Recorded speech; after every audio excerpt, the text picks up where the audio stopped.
বিসমিল্লাহির রহমানির রহিম। প্রিয় শিক্ষার্থীরা, অনলাইন ক্লাসে সবাইকে স্বাগতম। আমি ফেরদৌসী আক্তার, সহকারী শিক্ষক, খুরশিদা মাধ্যমিক বালিকা বিদ্যালয়। আমি আজকে তোমাদের অষ্টম শ্রেণীর বাংলা প্রথম পত্র নিয়ে আলোচনা করব। তো প্রথম পত্রে 2 বিঘা জমি। তোমরা পাঠ্য বই সম্ভব হলে পাঠ্য বই হাতে নাও। পাঠ্য বইয়ে তোমরা 91 পৃষ্ঠা 89 পৃষ্ঠা দেখো। ওইখানে আছে 2 বিঘা জমি আছে, লিখছেন রবীন্দ্রনাথ ঠাকুর। 1861 খ্রিস্টাব্দে এখানে পাশে দেওয়া আছে, দেখো 1861 খ্রিস্টাব্দের 7 মে বাংলা, 1268 বঙ্গাব্দের 25শে বৈশাখ কলকাতার জোড়াসাঁকোর ঠাকুর পরিবারে জন্মগ্রহণ করেন। তিনি 1941 খ্রিস্টাব্দের 7 আগস্ট বাংলা, 22শে শ্রাবণ 1348 বঙ্গাব্দ কলকাতায় মৃত্যুবরণ করেন। রবীন্দ্রনাথ ঠাকুর একজন বিশ্বকবি ছিলেন। তিনি বিশ্বনন্দিত কবি। তিনি আসলে ছেলেবেলা থেকেই তিনি সাহিত্য সাধনায় সকল শাখায় সাহিত্য সাধনায় তিনি মনোনিবেশ করেন। তিনি অনেক কৃতিত্ব আমাদের জন্য রেখে গেছেন। কবিতা, সঙ্গীত, ছোট গল্প, উপন্যাস, নাটক, প্রবন্ধ, ভ্রমণ কাহিনী, রম্য রচনা ইত্যাদি সাহিত্যের প্রতিটি ক্ষেত্রেই আমরা দেখতে পাই। তো এখানে 2 বিঘা জমি, ঠিক ওনার একটা কবিতা সবাই বইটা ধরা সম্ভব হলে। শুধু বিঘে 2 ছিল মোর ভুই, আর সবই গেছে ঋণে। বাবু বলিলেন, বুঝেছ উপেন, এই জমি লইব কিনে। এখানে শুধু বিঘে 2 ছিল মোর ভুই, মানে ভুই মানে ভিটে, যেটাকে আমরা ভিটে বলি।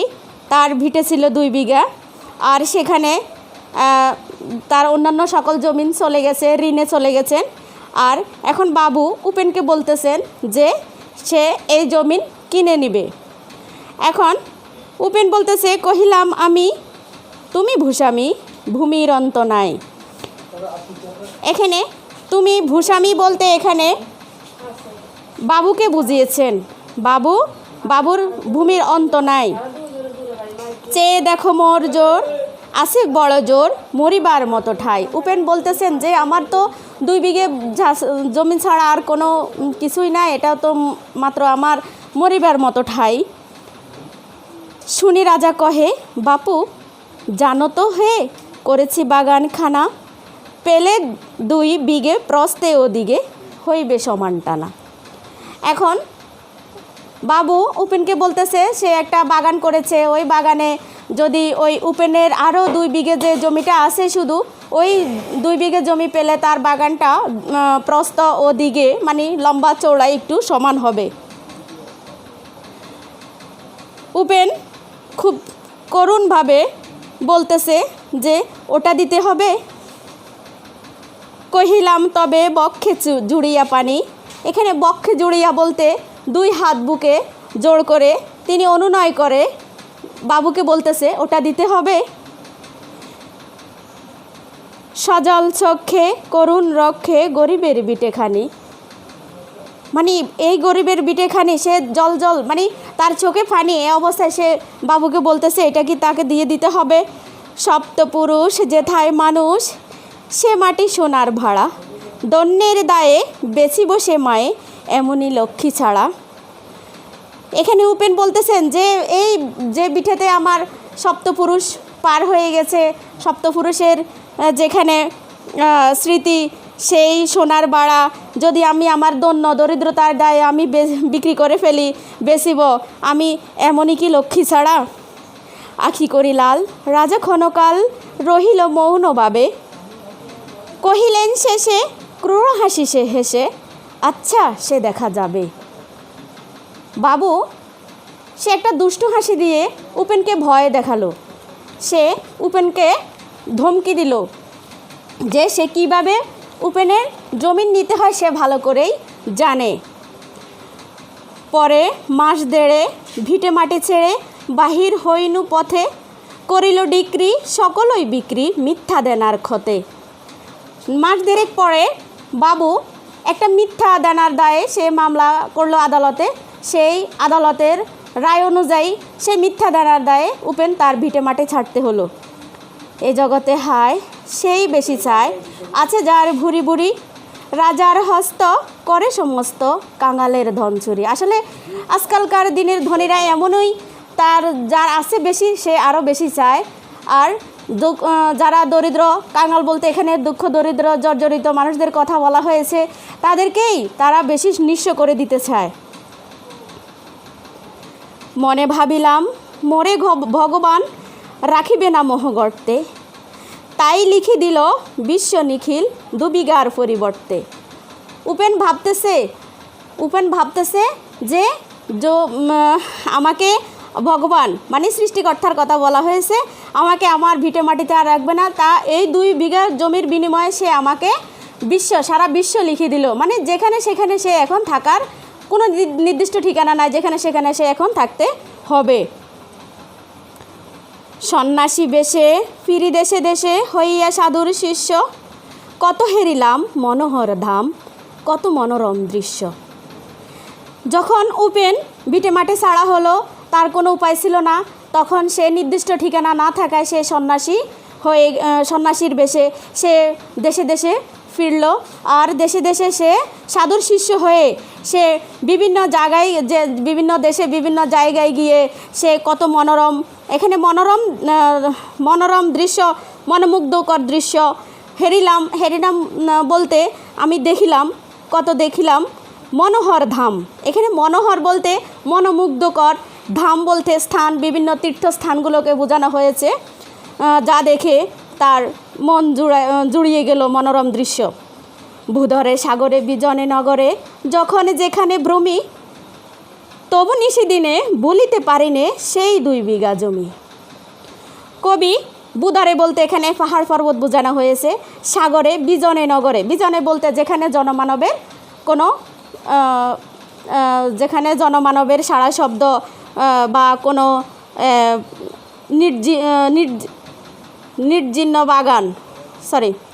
নিরিবিলি বাগান, বা যেখানে কোনো মানুষের জনমানবের ফাঁকফাঁকালির কোনো সারা শব্দ পর্যন্ত নেই, তিনি বিভিন্ন জায়গায় ভ্রমণ করেছে।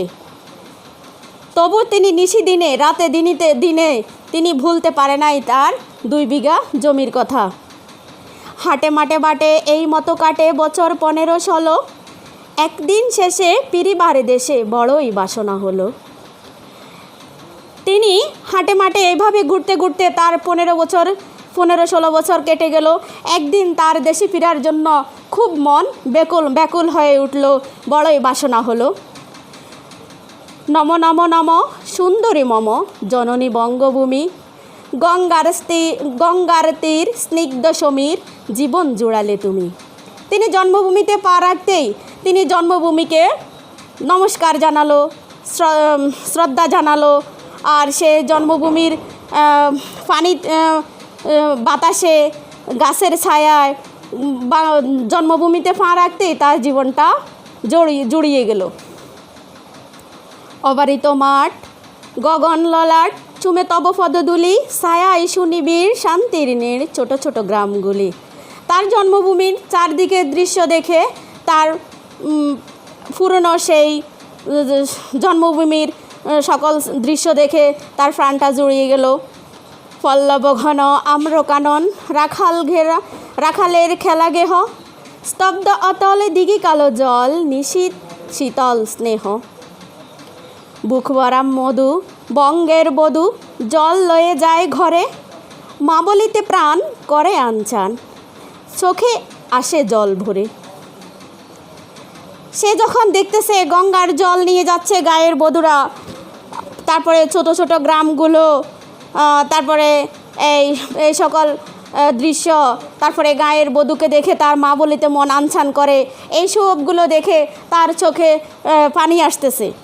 2 দিন পরে দ্বিতীয় প্রহরে প্রবেশিনু নিজ গ্রামে।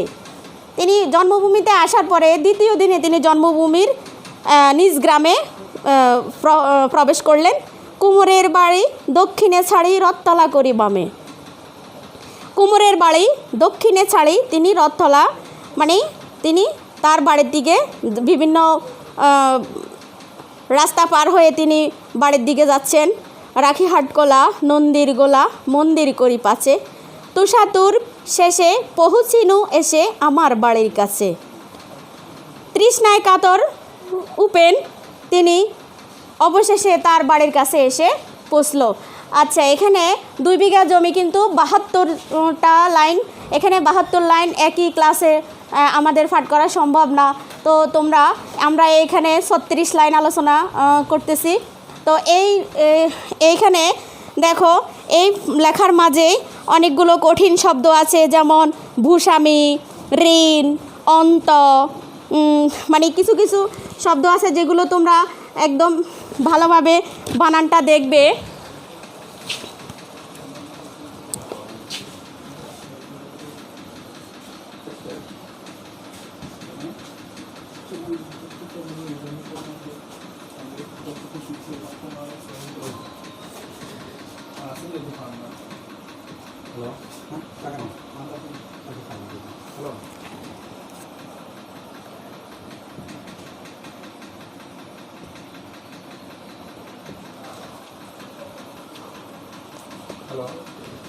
চোখে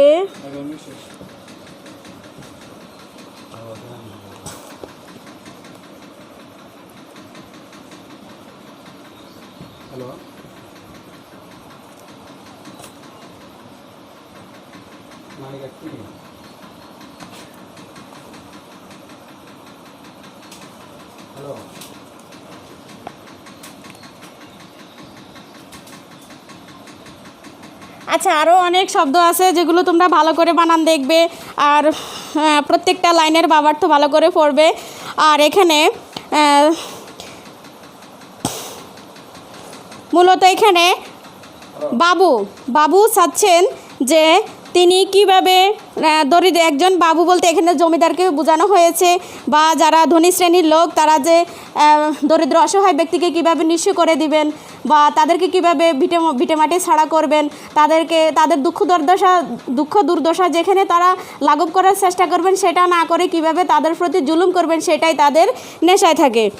আর এখানে কবি রবীন্দ্রনাথ ঠাকুর মূলত সেটাই এখানে তুলে ধরতে চেয়েছেন। আর দরিদ্রদের কিছু না থাকা সত্ত্বেও তারা যে কত স্বাচ্ছন্দ্যে জীবনযাপন করতেছে, এই যে যেমন এখানে আছে সন্ন্যাসী বেশে ফিরি দেশে দেশে হইয়া সাধুর শিষ্য, কত হেরিলাম মনোহর ধাম কত মনোরম দৃশ্য। এই যে এই চরণটাতে তোমরা সবাই দেখতেছ, এখানে তিনি কোনো কিছু না থাকা সত্ত্বেও তিনি খুব মনোমুগ্ধকরভাবে সুন্দর জীবনযাপন তিনি করতেছেন স্বাচ্ছন্দ্যভাবে। আর বিশেষ করে কবিতার প্রশ্নে আসে যেটা, কবিতার একটা চরণের পরবর্তী যেমন চরণ দেওয়া থাকে না, দেখো, কহিলাম আমি তুমি ভূস্বামী, পরের অংশটি কি, এরকম করে প্রশ্ন দেওয়া থাকে। তারপরে দন্যর দায়ে বেশি বসে মায়ে, এরপরের অংশ কি, এরকম করে জ্ঞানমূলক প্রশ্ন দেওয়া থাকে কিংবা নৈর্বৃত্তিকে দেওয়া থাকে। তারপরে যে শব্দার্থ আছে, ভূস্বামী যিনি অনেক জমির মালিক, এখানে বাবুকে বোঝানো হয়েছে ভূস্বামী। তারপরে পানি বলতে এখানে হাত বোঝানো হয়েছে পানি।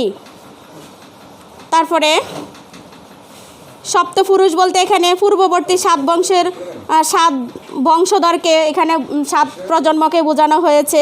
ক্রূর হাসি, রাজা যেখানে ক্রূর হাসি হাসলেন, ক্রূর বলতে এখানে নিষ্ঠুর, নির্দয়, ডিগ্রি, আদালতের হুকুম, নির্দেশনা।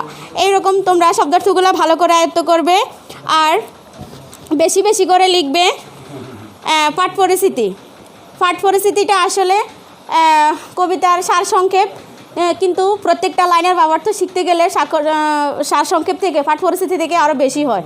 তো তোমরা প্রত্যেকটা লাইনের বাবার তো পড়বে, লিখবে আর পাঠ পরিস্থিতি ভালো করে মুখস্থ করবে। আমরা পরবর্তী ক্লাসে সৃজনশীল প্রশ্নের ধারণা দিব।